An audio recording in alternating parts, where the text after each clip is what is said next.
नमस्कार दोस्तों, आप सभी का हमारे YouTube चैनल मेरे प्रभु में बहुत बहुत स्वागत है। आज की वीडियो में हम हनुमान चालीसा का एक ऐसा प्रयोग जानेंगे जिससे दुर्गम से दुर्गम काज भी शीघ्रता से हो सकते हैं। पर उससे पहले हनुमान जी और हनुमान चालीसा के विषय में मैं आपसे कुछ बात करना चाहती हूँ। सब सुख लहें तुम्हारी शरणा, तुम रक्षक काहू को डरना। हनुमान जी की कृपा कैसे प्राप्त हो जिससे हमारा जीवन सुगम हो, इसके लिए हम निरंतर सभी भक्त प्रयासरत रहते हैं। जैसा कि आप सभी जानते हैं कि हनुमान जी को सभी देवी देवताओं का द्वारपाल माना जाता है, इसलिए हनुमान जी की आज्ञा के बिना कोई किसी भी देवी देवता के यहाँ प्रवेश नहीं कर सकता। और जिस पर हनुमान जी की कृपा हो जाती है, हनुमान जी जिस व्यक्ति से प्रसन्न हो जाते हैं, सारे देवी देवता उससे प्रसन्न हो जाते हैं और सभी देवी देवताओं को आशीर्वाद उस व्यक्ति को प्राप्त हो जाता है और उसके जीवन में किसी भी प्रकार का कोई भी संकट नहीं रह जाता है। अगर आपको धन, संपत्ति, वैभव सब कुछ चाहिए तो सीधे हनुमान जी की शरण में चले जाइए।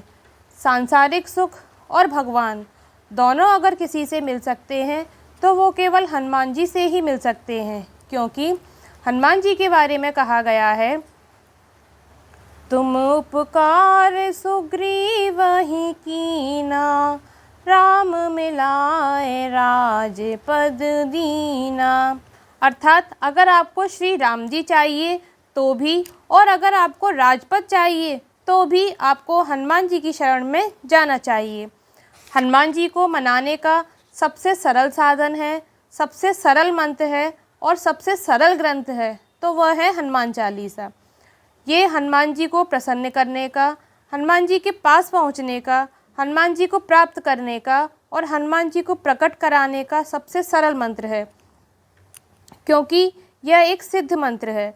बाकी देवी देवताओं के मंत्रों को सिद्ध करने के लिए बड़े बड़े अनुष्ठान करने पड़ते हैं, बड़े बड़े विधि विधान रखने पड़ते हैं, बड़े बड़े नियम मानने पड़ते हैं। हनुमान चालीसा के लिए ऐसा कुछ भी नहीं करना पड़ता है, क्योंकि हनुमान चालीसा के लिए कहा गया है, जो यह पढ़े हनुमान चालीसा, होय सिद्ध साखी गौरीसा। जो यह पढ़े हनुमान चालीसा, होय सिद्ध साखी गौरीसा। फिर चाहे उसको लड़का पढ़े, लड़की पढ़े, पुरुष पढ़े, महिला पढ़े, शिक्षित पढ़े, अशिक्षित पढ़े, ऊंचा पढ़े, नीचा पढ़े, जो भी पढ़े यह पढ़ने से सिद्ध होता है। इसकी गवाही खुद भगवान शंकर पार्वती के साथ दे रहे हैं। और अगर हनुमान जी से आपका परिचय हो गया तो फिर और किसी से भी आपको परिचय की आवश्यकता ही नहीं रहेगी, क्योंकि गोस्वामी तुलसीदास जी ने लिख दिया है, और देवता चित्त न धरई, हनुमत से ही सर्व सुख करई। और देवता चित्त न धरई, हनुमत से ही सर्व सुख करई। एक और बड़ी बात मैं आज आपको बताने जा रही हूँ कि अगर आप पे कोई संकट आने वाला है तो उससे आपकी रक्षा कोई नहीं कर सकता, क्योंकि कहा जाता है कि संकट तो पहले से ही तय था। पर हनुमान जी के बारे में यह कहा जाता है, संकट ते हनुमान छुड़ावे, मन कर्म वचन ध्यान जो लावे। संकट ते हनुमान छुड़ावे, मन कर्म वचन ध्यान जो लावे। अर्थात संकट से छुड़ाने का काम केवल हनुमान जी कर सकते हैं और यह किसी के बस की बात नहीं है। एक विशेषता हनुमान जी की गोस्वामी तुलसीदास जी ने और बताई है कि जिस कार्य को कोई नहीं कर सकता, उस कार्य को भी हनुमान जी बड़ी सुगमता से कर सकते हैं। दुर्गम काज जगत के जेते, सुगम अनुग्रह तुम रे ते। अर्थात जिसको कोई नहीं कर सकता उसको हनुमान जी बड़ी सुगमता से कर सकते हैं। हनुमान जी के बारे में तो यहाँ तक कहा जाता है कि अगर किसी के 9 के 9 ग्रह विपरीत हो जाएं तो उसे भी घबराने की कोई आवश्यकता नहीं है, क्योंकि एक ग्रह हनुमान जी के पास हमेशा ऐसा रहता है जो उनका अनुग्रह रूपी ग्रह है, जिससे आपके दुर्गम से दुर्गम काम भी बड़ी आसानी से बन सकते हैं, क्योंकि उनके बारे में कहा गया है कि दुर्गम काज जगत के जेते, सुगम अनुग्रह तुम्हरे तेते। दुर्गम काज जगत के जेते, सुगम अनुग्रह तुमरे तेते। अर्थात संसार के दुर्गम से दुर्गम काम भी अपने अनुग्रह से वह बड़ी सुगमता से कर सकते हैं। अब हम बात करते हैं अपने उस प्रयोग के बारे में जिसके बारे में मैंने आपसे वीडियो के प्रारंभ में बताया था। तो चलिए बात करते हैं हनुमान चालीसा के बारे में। हनुमान चालीसा प्रायः आप सभी पढ़ते हैं अपने घरों में, लेकिन ये हनुमान चालीसा साधारण हनुमान चालीसा नहीं है। ये हनुमान चालीसा ऐसी हनुमान चालीसा है जिसका मात्र 3 दिन आपको पाठ करना है और इस संसार की दुर्लभ से दुर्लभ मनोकामना को भी आप पूर्ण कर सकते हैं। तो सबसे पहले ये जान लेते हैं कि इस पाठ को आप किसी का कुछ बिगाड़ने के लिए नहीं कर सकते हैं, स्वयं के लिए कर सकते हैं जिसमें आपका हित हो, आपका भला हो। वैसे भी हनुमान जी के किसी भी प्रयोग को भूलकर भी दूसरे के नुकसान के लिए नहीं किया जाना चाहिए। तो इसे आप किसी भी मंगलवार को कर सकते हैं, पर अगर शुक्ल पक्ष के प्रथम मंगलवार से करते हैं या किसी और शुभ दिन जिस दिन मंगलवार भी हो उस दिन से भी आप इस उपाय को प्रारंभ कर सकते हैं। इसे कृष्ण पक्ष के मंगलवार से शुरू नहीं करना है। अब आप पूछेंगे कि इस उपाय को करने के लिए समय क्या होना चाहिए। तो इस उपाय को करने के लिए रात्रि के 9 बजे से बाद का समय उपयुक्त होता है। हनुमान जी के जितने भी प्रयोग हैं, जितने भी उपाय हैं या जितनी भी पूजा है, अगर ये शाम के समय किए जाएं तो ज़्यादा फलदायी रहते हैं। यदि शास्त्रों की माने तो ऐसी मान्यता है कि दिन भर हनुमान जी प्रभु श्री रामचंद्र जी की सेवा में लीन रहते हैं। वैसे सेवा में तो वे 24 घंटे रहते हैं, हर क्षण पहरा देते हैं, लेकिन ऐसी मान्यता है कि शाम को वे अपने भक्तों पर भी ध्यान देते हैं और वह यह देखते हैं कि उन्हें कौन पुकार रहा है। इसलिए उनकी पूजा का जो सबसे उपयुक्त समय है वह शाम का भी माना गया है। इसलिए इस उपाय को आपको रात्रि के 9 बजे के बाद ही करना है। अब हनुमान चालीसा का पाठ करना है तो आपको याद है अगर हनुमान चालीसा तो बहुत अच्छी बात है, पर अगर आपको याद नहीं है तो आप कहीं से भी किताब ले सकते हैं। इसके बाद आपके सामने श्री राम दरबार की तस्वीर होना चाहिए जिसमें श्री राम जी, माता सीता और लक्ष्मण जी होते हैं और हनुमान जी की बैठी हुई मुद्रा होती है। तो ऐसी तस्वीर या मूर्ति को आप अपने सामने रख लीजिए, लाल कपड़ा बिछा लीजिए और उस पर आप उस तस्वीर को रख दीजिए। उनके सामने देसी घी का दिया लगा दीजिए या फिर आप चमेली के तेल का दिया भी लगा सकते हैं। सुगंध के लिए एक धूप बत्ती लगा दीजिए और थोड़ा सा प्रसाद वहाँ अवश्य रखिए और प्रसाद में तुलसी का पत्ता ज़रूर रखिए। इसके बाद हनुमान जी के सामने आपको एक आसन पर बैठ जाना है। आसन अगर लाल रंग का होता है तो बहुत अच्छा है, वस्त्र भी अगर लाल रंग के हों तो बहुत अच्छा है, नहीं तो काले या नीले वस्त्रों को छोड़कर कोई भी वस्त्र पहन सकते हैं। कपड़े साफ़ सुथरे होने चाहिए और आपको भी नहाकर ही बैठना है क्योंकि हनुमान जी की पूजा में शुद्धता का विशेष महत्व होता है। इस तरह साफ़ स्वच्छ कपड़े पहनकर आप बैठ जाएं।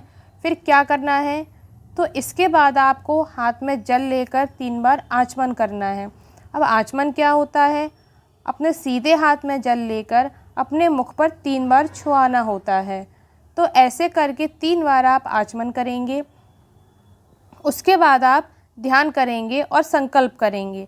संकल्प क्या होता है, संकल्प वो होता है जिसमें आप दाहिने हाथ में जल लेकर और अक्षत लेकर हनुमान जी के सामने संकल्प करेंगे। इसमें आप गणेश जी का नाम लेकर संकल्प करेंगे कि हे विघ्नहर्ता, हे गणेश जी, आज जो मैं ये प्रयोग करने जा रहा हूँ या जा रही हूँ उसको आप निर्विघ्न पूर्ण करें। संकल्प के समय आप अपना नाम, अपना स्थान और गोत्र भी बोलें। जो जल और अक्षत आपने लिया है उसे गणेश जी के सामने छोड़ दें और गणेश जी से प्रार्थना करिए कि आपका संकल्प निर्विघ्न पूर्ण हो। दोस्तों, अब आपको चाहिए एक भोजपत्र। भोजपत्र आपको पूजा वाली दुकान पर मिल जाएगा। 10 रुपये या 5 रुपये का बड़ी आसानी से यह मिल जाता है। अगर आपके पास लाल चंदन है तो बहुत अच्छा है, अगर लाल चंदन ना हो तो कोई बात नहीं है। एक नया लाल पेन ले लीजिए और उसे भोजपत्र पर वो लिखिए जो आपके मन की कामना है, जिसे आप चाहते हैं कि वह पूर्ण हो जाए। मतलब अब आप अपनी मनोकामना उस भोजपत्र पर लिख दीजिए। जैसे कि आपको सरकारी नौकरी चाहिए, आपको पैसा चाहिए, आपको भगवान की भक्ति चाहिए, या जो भी चाहिए वो आप उस पर लिख सकते हैं। इसे आप फ़ोटो या मूर्ति जो भी है उसके नीचे दबा दीजिए। इसके बाद आपको क्या करना है, तो इसके बाद आपको हनुमान चालीसा का पाठ करना है। तो देखिए, आज आपने हनुमान चालीसा का 3 बार पाठ करना है। मतलब मंगलवार को जिस दिन आपने शुरू किया है उस दिन आपको 3 बार पाठ करना है।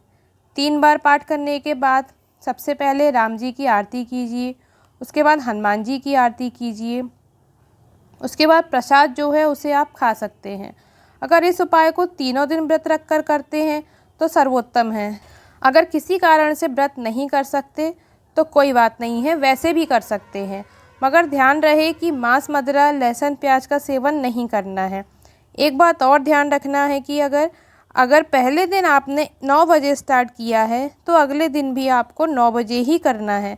समय ऊपर या नीचे नहीं होना चाहिए। जिस आसन पर आप बैठते हैं वहाँ थोड़ा सा जल गिरा दीजिए और उसी जल में से थोड़ा सा अपने माथे पर लगा लीजिए और उठ जाइए। इस तरह आपके पहले दिन की पूजा संपन्न हो गई। जो कागज़ आपने हनुमान जी की मूर्ति के नीचे दबाया था उसको वहीं रहने दीजिए। अगले दिन बुधवार का दिन होगा। बुधवार के दिन आपको 7 पाठ हनुमान चालीसा का करना है। उसी विधि से करना है जैसा आपने पहले दिन किया था। तो पाठ आरोही क्रम में अर्थात बढ़ते हुए क्रम में किया जाएगा। पहले दिन मंगलवार को 3 पाठ, दूसरे दिन बुधवार को 7 पाठ करना है।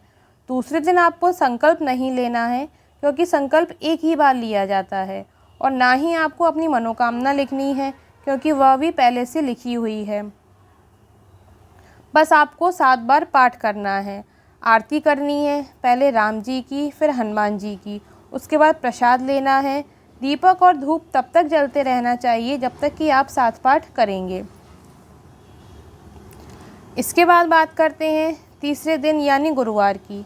महिलाएं अगर इस उपाय को करती हैं तो आपको अपनी शुद्धता का बहुत ध्यान रखना है, और हाँ, ब्रह्मचर्य का भी पालन करना बहुत ज़रूरी है। एक दिन पहले से लेकर एक दिन बाद तक यानी 5 दिन तक ब्रह्मचर्य का पालन रखना है।